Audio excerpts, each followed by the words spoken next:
리처드 라이더와 데이비드 샤피로라고 하는 두 분의 공저, 인생의 절반쯤 왔을 때 깨닫게 되는 것들에 나오는 이야기입니다. 12명의 중년 분들이 아프리카 탐험을 했는데요.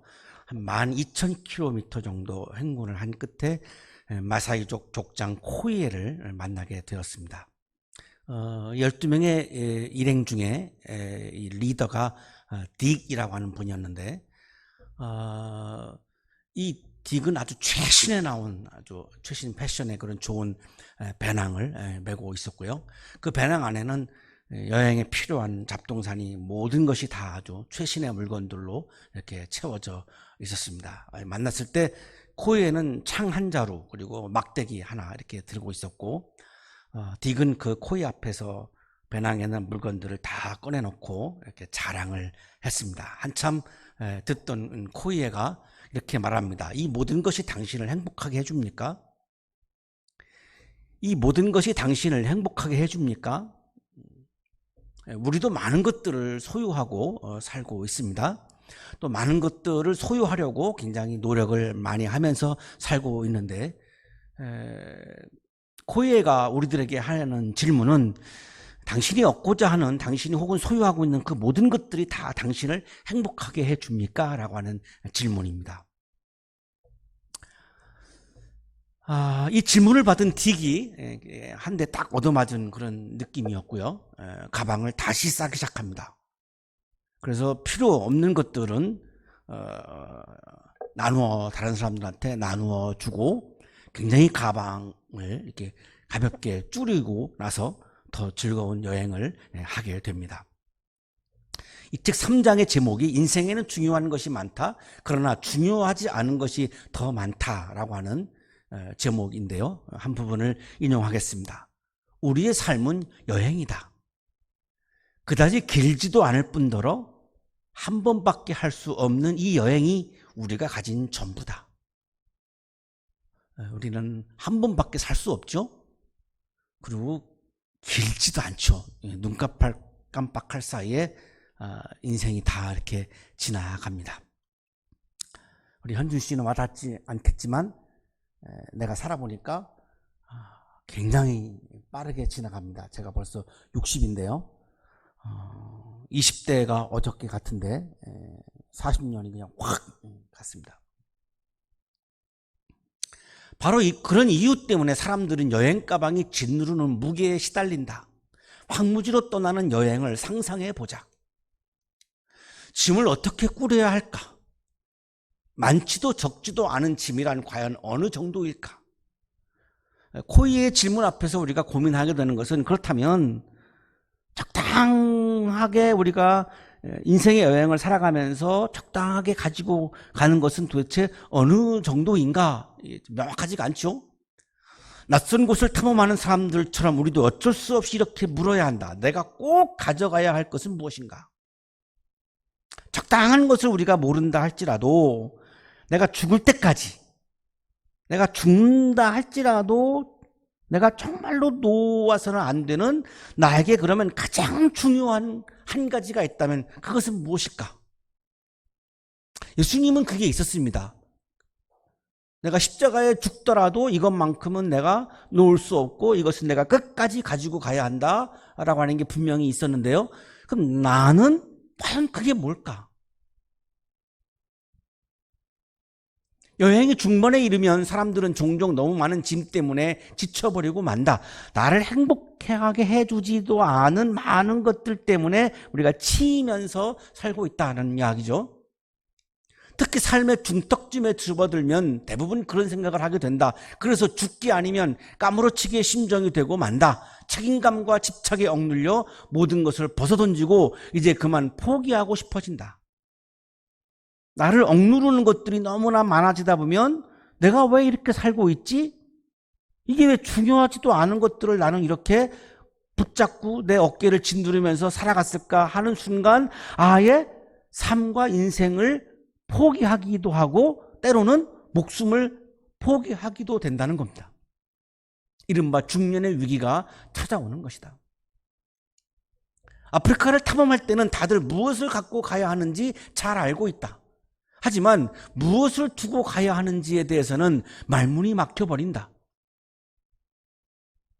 죽을 때까지 죽는다 할지라도 내가 놓을 수 없는 가장 중요한 한 가지는 무엇일까가 분명해져야 이것은 내가 놓을 수도 있는 것들이었구나가 분명해지겠죠.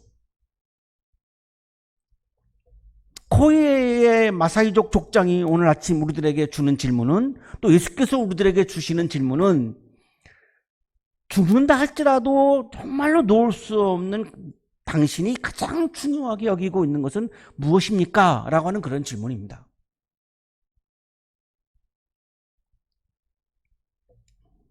오늘의 성서일과는 예수님께서 가장 중요하게 여기신, 끝까지 가지고 가신 십자가의 죽음도 감수하면서까지 놓을 수 없었던, 가장 중요하게 여기셨던 하나님의 나라를 비유로 말씀하신 내용입니다.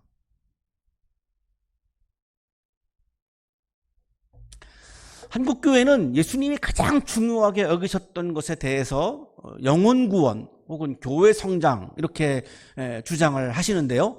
영혼구원이라고 하는 용어는 예수님이 쓰신 적이 한 번도 없고요. 교회 성장이라고 하는 용어도 예수님이 한 번도 쓰신 적이 없어요. 그것이 예수님이 가장 중요하게 여겼다면 직접적으로 그 표현을 하셨겠죠. 그런데 표현하신 적이 없어요. 그렇다면 예수님은 영혼구원이나 교회 성장을 가장 중요하게 여겨서 십자가에 죽으셨던 것은 아닌 것이 분명합니다. 그렇다면 오늘 우리는 질문할 수밖에 없습니다. 그렇다면 예수님이 십자가에 죽으면서까지도 놓을 수 없었던 그것이 과연 무엇이었을까? 오늘 성서 일과의 답은 하나님의 나라입니다.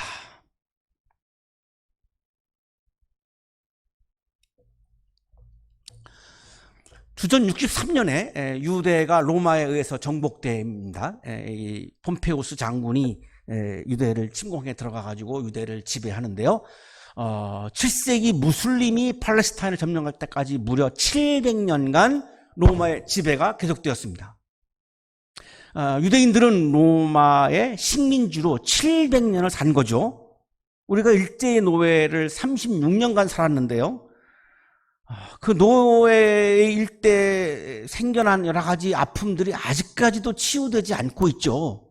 근데 여기는 지금 무려 700년을 로마의 노예로 산 거, 그러니까 상상이 안 갈 정도입니다. 로마의 초대 황제가 옥타비아누스인데요. 주전 27년부터 서기 14년까지 통치를 했습니다. 공화정, 로마의 공화정을 무너뜨린 그런 초대 황제죠. 그러니까 예수님이 탄생하실 때에는 로마의 황제가 옥타비아누스였습니다. 원로원으로부터 신에게만 부여되어지는 칭호 아우구스투스라고 하는 존엄한 자라고 하는 그 칭호를 받아서 사실상 옥타비아누스는 신이었습니다.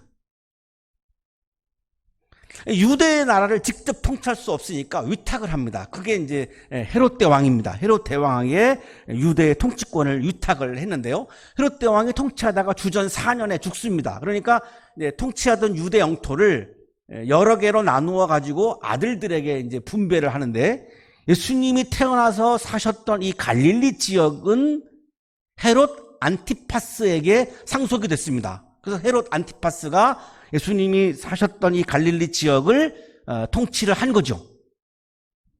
이때의 로마 황제는 이제 티베리우스였는데 2대 황제입니다. 이 티베리우스 황제에 잘 보이기 위해서 이 갈릴리 지역의 수도인 세포리스라고 하는 도시를 지었고, 그리고 로마식 휴양 도시인 티베리아스라고 하는 도시를 건설해서 로마인들로 하여금 여기에 와서 이제 휴양을 하도록 한 겁니다. 자, 이 두 개의 도시를 짓기 위해서 유대인들은 강제 노동에 시달릴 수밖에 없고요. 그리고 굉장히 많은 세금을 낼 수밖에 없는 거죠. 그러니까 유대 사람들은 삶이 굉장히 궁핍해지고 피폐해지고 강제 노동에 시달리면서 인간답지 않은 그런 삶을 살 수밖에 없는 거죠.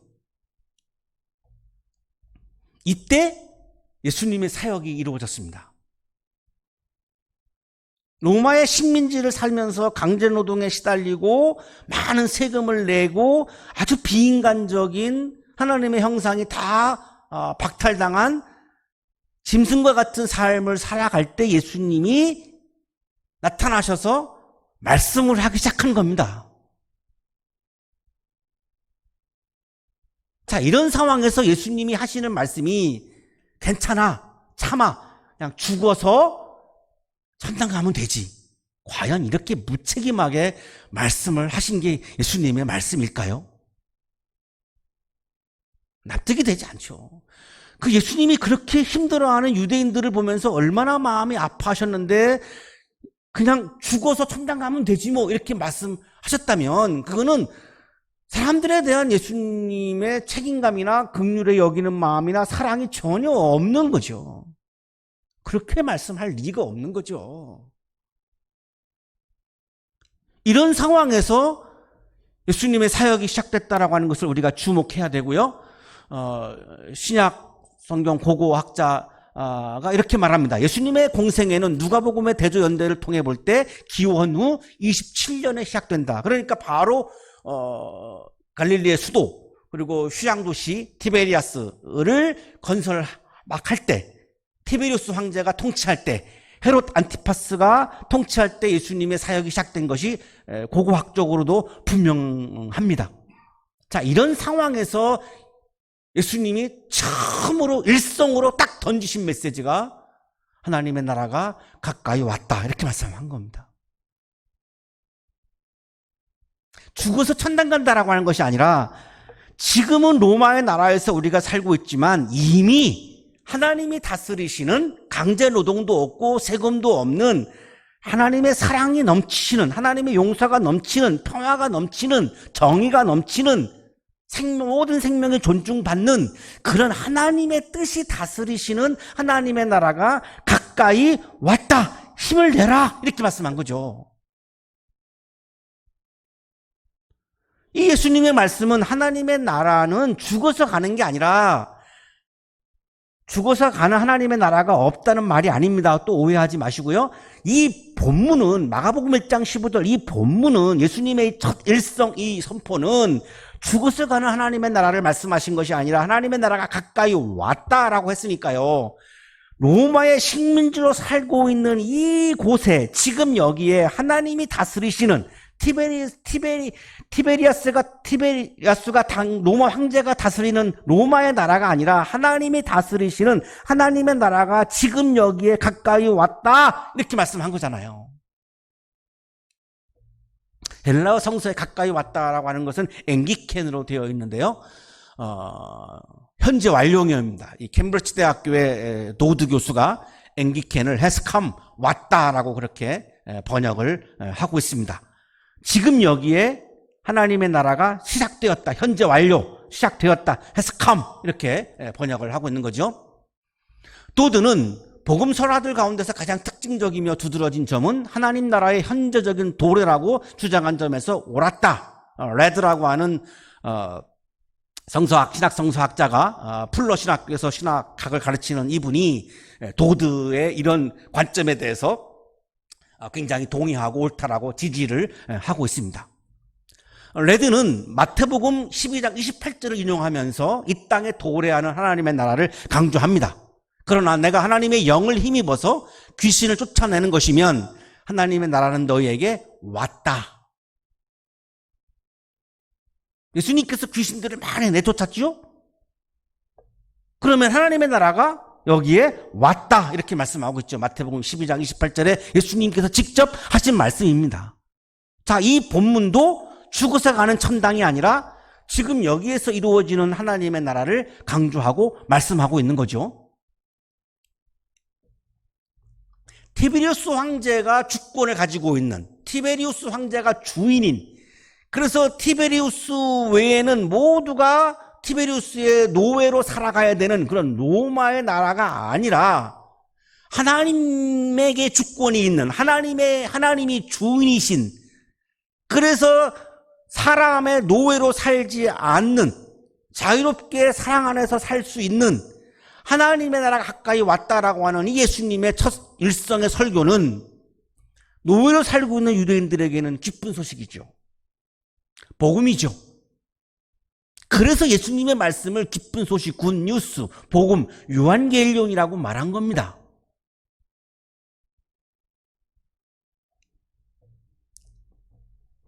예수님의 가장 중요한 선포는 3년 동안 공생애 동안에 예수님이 하신 말씀의 가장 핵심은 영혼 구원이 아닙니다. 교회 성장도 아닙니다. 하나님의 나라입니다. 영혼 구원을 펼쳐가고요, 교회 성장을 펼쳐가는 것에 대해서 반대하지 않습니다. 그것을 반대하는 것이 아니라 예수님의 메시지의 핵심은 하나님의 나라다, 이거는 분명히 하자는 것입니다. 영혼 구원과 교회 성장을 하지 말라는 말이 아니라 영혼 구원과 교회 성장이 하나님의 나라보다 앞설 수는 없다는 겁니다. 왜냐하면 우리가 예수님을 믿고 예수님을 따르는 기독교인들이기 때문에 예수님이 가장 중요하게 여긴 것을 우리도 가장 중요하게 여겨야 하죠. 예수님이 가장 중요하게 여기신 것은 하나님의 나라이니까 내가 진정한 기독교인이라면 하나님의 나라를 가장 최우선에 두어야 하는 거죠. 우리들의 인생의 가방에, 우리들의 인생의 여행 가방에 다른 거는 다 빼더라도 하나님의 나라만큼은 움켜잡고 죽을 때까지 가야 하는 거죠. 레드의 설명입니다. 현대 학자들은 하나님의 나라가 예수의 중심 메시지라는 견해에 일치하고 있다. 모든 성서학자들이 다 이거를 인정하고 있습니다.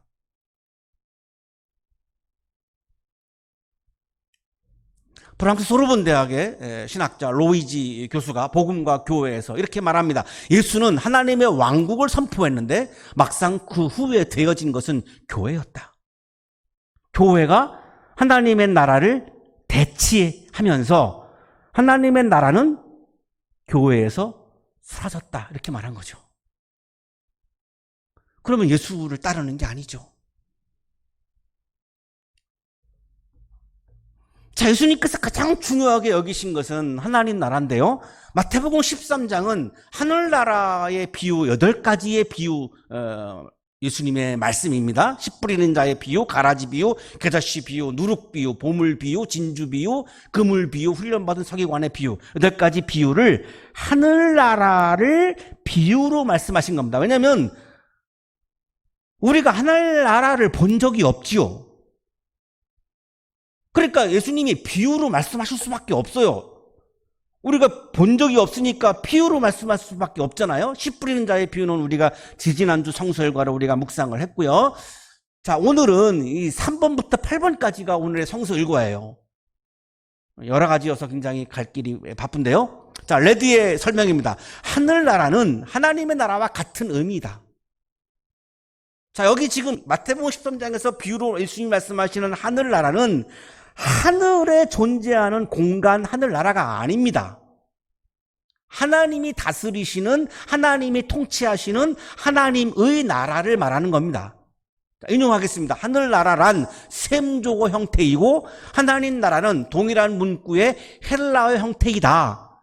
헬라어로는 바실레이아, 하나님 나라라고 부르는 거고요. 그 용어를 유대인들은 말쿠트라 그래가지고 하늘나라라고 부른 겁니다.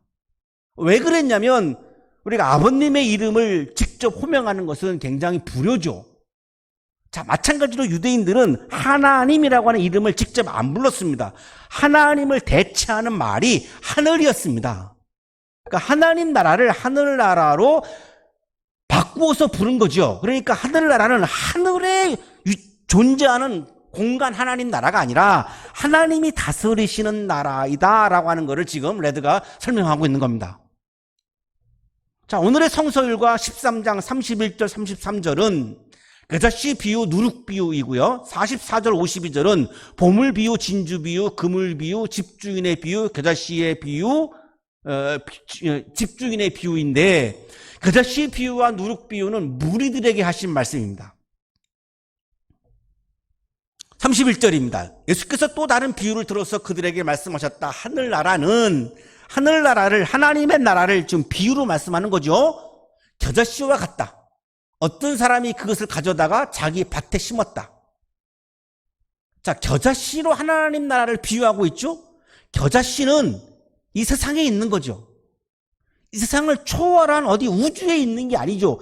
우리가 살고 있는 이 세상에 있는 거를 지금 비유로 말씀하시는 이유가 뭘까요? 하나님 나라는 지금 여기에 이 세상에서 이루어지는 나라이기 때문에 이 세상에 존재하는 겨자씨로 지금 비유로 말씀을 하고 있죠. 겨자씨는 아주 작은 씨앗이죠. 근데 이것이 큰 나무로 성장합니다. 자, 하나님의 나라는 겨자씨가 작은 것처럼 지금은 미미하지만 나중에는 완전히 커진다는 겁니다. 간단하죠? 예수님의 비유가 어렵지 않습니다. 조그만 겨자씨가 자라나서 큰 겨자나무가 되는 것처럼 하나님의 나라는 지금 굉장히 미미해서 여러분들이 잘 안 받아들이고 하나님의 나라를 잘 믿지 않는데 지금은 잘 미미하지만 보이지도 않지만 나중에는 굉장히 큰 나라가 된다라고 하는 것을 지금 비유로 말씀한 거죠. 확신을 가지라는 겁니다. 하나님의 나라가 가까이 왔다라고 하는 예수님의 첫 일성 설교 말씀에 대해서 믿음을 가지고 확신을 가지라는 겁니다. 지금은 미미하지만 나중에는 커진다는 거죠. 레드의 설명입니다. 그저 씨의 비유는 장차 큰 나무가 될 하나님의 나라가 지금 이미 현 세계 속에서 작고 보잘것없는 형태로 존재한다는 진리를 예시해 준다. 예수의 대답은 하나님의 나라가 처음에는 작은 씨앗에 불과하지만 나중에는 큰 나무가 될 것이라는 것이었다. 자, 그 다음 두 번째로 이제 누룩에 대해서 말씀하시는데, 누룩도 어디 우주에 존재하는 게 아니라 우리가 살고 있는 생활 현장에, 우리들의 삶의 현장에 존재하는 거죠. 하늘나라는 누룩과 같다. 어떤 여자가 그것을 가져다가 가루 서말 속에 살짝 섞어 넣으니 마침내 온통 부풀어 올랐다. 반죽된 밀가루에다가 누룩을 넣어서 빵을 만들죠. 그러면 처음에는 누룩은 미미하죠. 그런데 이 누룩이 밀가루를 완전히 변화시켜가지고 빵까지 이르게 하는 거죠. 예수님께서 누룩비를 통해서 누룩이 은밀하게 가루 반죽을 완전히 변화시키는 것처럼 하나님의 나라가 현재는 잘 보이지 않지만 나중에는 세상을 완전히 변화시킨다라고 말씀한 거죠. 확신을 가지라는 거죠. 믿음을 가지라는 거죠. 하나님의 나라가 이루어지지 않을 거라고 우리는 추측하면서 하나님의 나라는 죽은 다음에 있다라고 우리가 생각을 하면서 지금의 삶에 대해서 절망을 하게 되죠. 왜? 하나님의 나라를 안 믿으니까. 믿으라는 거죠. 예수님은 누룩을 말씀하시면서 분명히 이 세상을 변화시킬 거니까 믿으라는 거예요. 성서학자 레드의 설명입니다. 예수의 대답은 적은 양의 누룩을 일정한 양의 가루 속에 넣을 때 아무런 일도 생기지 않는다는 것이었다. 사실 누룩은 가루 반죽에 의해서 아주 삼켜진 것처럼 보인다. 그러나 결과적으로 어떤 일이 생기기 시작한다. 결과는 가루 반죽의 완전한 변화이다. 그 미미한 누룩이요, 많은 양의 밀가루 반죽을 완전히 변화시켜가지고서 빵을 만들어내는 어마어마한 변화를 일으킨다는 거죠. 이게 하나님 나라의 원리라는 거예요. 지금은 아무것도 아닌 것처럼 보이지만, 없는 것처럼 보이지만, 이루어지지 않을 것처럼 보이지만 반드시 지금 여기에 이 땅에 이루어진다는 거죠. 자, 그 다음에 이제 보물 비유부터는 제자들에게 하신 말씀인데요. 하늘나라는 밭에 숨겨놓은 보물과 같다. 어떤 사람이 그것을 발견하면 제자리에 숨겨두고 기뻐하며 집에 돌아가서는 가진 것을 다 팔아서 그 밭을 산다. 보물 비유, 진주 비유, 그물 비유, 집주인의 비유, 네 가지는 제자들에게 하신 말씀이에요. 이 보물 비유를 통해서 예수님은 비싼 값을 주고 보물을 얻는 것처럼 하나님의 나라는 인간의 삶에서 가장 소중한 거라고 지금 말씀하고 있는 겁니다. 고대 사회에서는 밭이 은행이었습니다. 이스라엘은 전쟁이 많으니까요, 전쟁터에 나갈 때 보물을 땅 속에다가 묻어서 보관합니다. 그런데 이 전쟁에 나간 이 보물의 주인이 유언을 하지 못하고 전쟁터에서 죽을 수도 있고요, 포로로 끌려가가지고서 이제 외국에서 최후를 맞이하는 경우도 있고, 그렇게 되면 아무도 모르죠. 그런데 누군가가 농사를 짓다가 땅에서 그 보물을 발견한 거예요. 그러면 그 보물을 발견한 사람은 자기의 모든 것을 다 팔아서 그 밭을 사는 거죠. 왜? 그 밭 안에 보물이 있으니까요. 내 모든 것을 다 팔아서 그 밭을 삽니다. 자, 이런 것처럼 하나님의 나라는 나의 모든 것을 지불하고서라도 내가 얻어야 하는, 나의 인생에서 가장 중요한, 나의 인생의 가방에 반드시 지녀야 하는, 한국 교회가 반드시 지녀야 하는 그런 보물과 같은 것이 바로 하나님의 나라다라고 지금 말씀하고 있는 거죠. 또 하늘나라는 좋은 진주를 구하는 상인과 같다. 이제 진주 비유인데요. 역시 진주도 마찬가지죠. 진주 하나를 발견하면 가진 것을 다 팔아가지고 그것을 진주를 사죠. 예수님은 진주 비유를 통해서 비싼 값을 주고서 진주를 얻는 것처럼 돈을 아까워하지 않고 우리가 비싼 값을 치르고 진주를 사는 것처럼 하나님의 나라는 가장 소중한 것이라는 거죠. 나의 모든 것을 지불하고 나서라도 내가 얻어야 하는 가장 중요한 거라는 겁니다. 당시의 진주는 굉장히 귀했고요. 유대인 상인들은 페르시아, 인도까지 가서 그 진주를 구했는데 클레오파트라는 1억 세스테르티우스라고 하는 로마의 화폐 단위예요. 1억 세스테르티우스짜리 진주를 소유했습니다. 이때의 로마의 1년 예산이 2억 세스테리우스입니다. 그런데 그 진주가 1억 세스테리우스입니다. 클레오파트라는 이 비싼 값을 치르고서 그 진주를 산 거죠. 왜? 그만큼 진주가 귀했다는 겁니다. 그런 것처럼 하나님의 나라는 우리 그리스도인들에게 가장 중요한 진주와 같은 거라는 거죠. 성서학자 레드의 설명입니다. 하나님의 나라가 무한한 가치를 지니기 때문에 다른 모든 소유보다도 귀하다는 점이다. 그 다음 세 번째가 그물 비유입니다. 하늘나라는 바다에 그물을 던져서 온갖 고기를 잡아 올리는 것과 같다. 그물이 가득 차면 해변에 끌어올려 놓고 앉아서 모든 좋은 것들은 그릇에 담고 나쁜 것들은 내버린다. 자, 예수님께서 그물 비유를 통해서 그물에 좋은 고기와 나쁜 고기가 모두 들어오죠. 그물을 우리가 고기를 골라서 잡을 수는 없지요. 좋은 고기, 나쁜 고기 뭐든지 다 이 그물에 들어오는 것처럼 현재의 하나님의 나라에는 좋은 사람, 나쁜 사람 다 포함된다는 거예요. 그거를 가릴 수 없다는 거예요. 그물은. 하나님의 나라는 지금 여기에 존재하는 하나님의 나라에서는 좋은 사람, 나쁜 사람을 가릴 수 없다는 거예요. 가리지 말라는 거예요.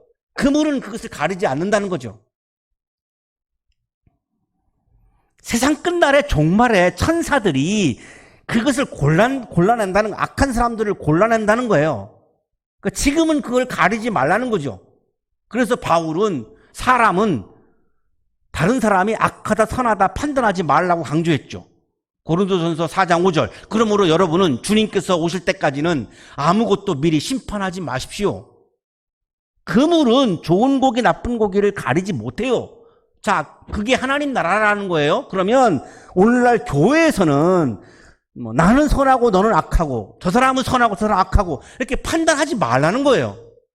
그건 그물의 원리에 어긋나요. 하나님 나라의 원리에 어긋나는 거예요.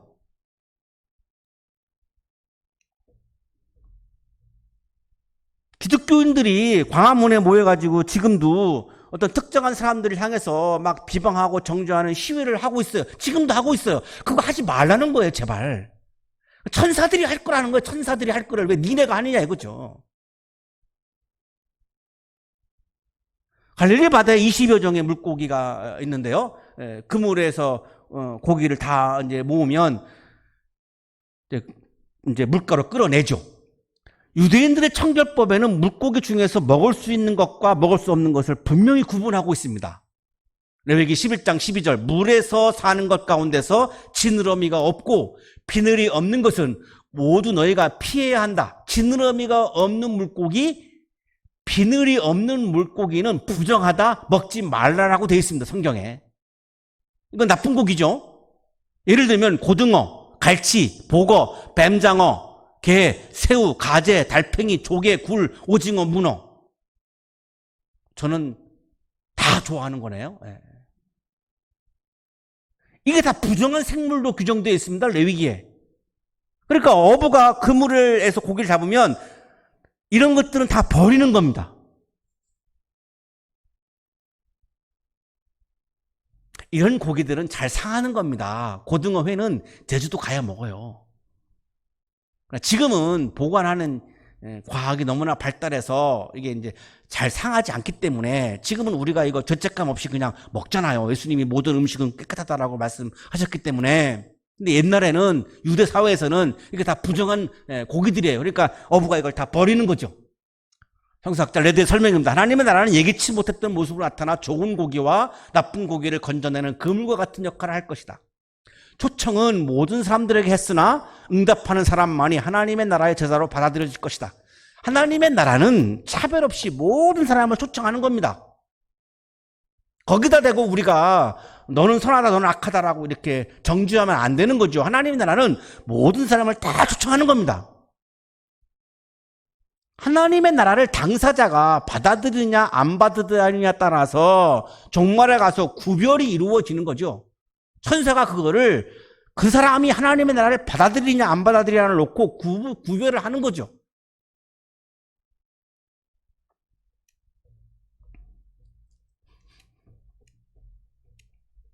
자, 마지막 비유, 8번째 비유가 집주인의 비유입니다. 그러므로 하늘나라를 위하여 훈련을 받은 율법학자는 누구나 자기 옷간에서 새 것과 낡은 것을 꺼내는 집주인과 같다. 자, 집주인은 자기 집에 있는 곳간에서 낡은 거, 새 거, 이것들을 이렇게 꺼내죠. 꺼내서 사용을 하죠.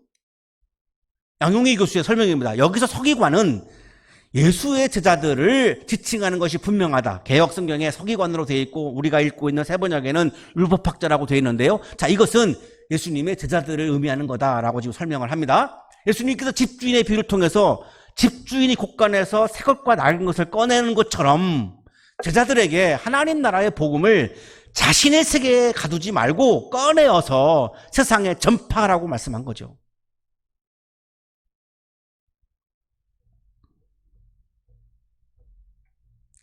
교회를 전파하지 말고 하나님의 나라의 복음을 전파하라고 말씀한 거죠. 교회를 선전하고 교회를 광고하라는 게 아니라 하나님 나라의 복음을 교회는 그리스도인은 전파해야 한다. 그것이 진정한 제자다 이렇게 말씀한 거죠. 예수께서 선포하신 하나님의 나라는 하나님께서 다스리시는 나라이죠. 사람의 지배가 없는 나라입니다. 지배자가 없죠. 그러니까 지배자와 싸울 필요가 없는 평화의 나라죠. 보잘것없는 생명까지도 다 하나님의 형상으로 존중을 받는 나라입니다. 이러한 하나님의 나라를 지금 여기에서 일상에서 우리가 살고 있는 삶의 현장에서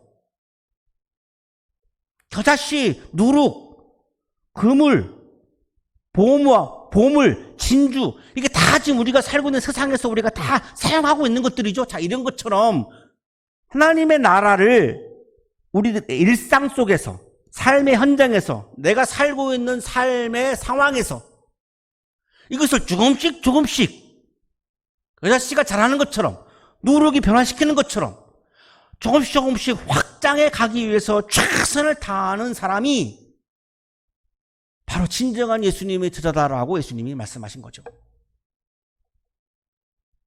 한국의 그리스도인들을 향해서 당신들의 여행 가방에다가 다른 거 다 빼고 하나님의 나라를 여행 가방에다가 넣고 이거를 내가 지금 만나는 사람과 내가 지금 일하고 있는 현장에서 내가 지금 살고 있는 삶의 현장에서 조금씩 확장해 가라. 그게 나의 제자다 이렇게 말씀한 거죠.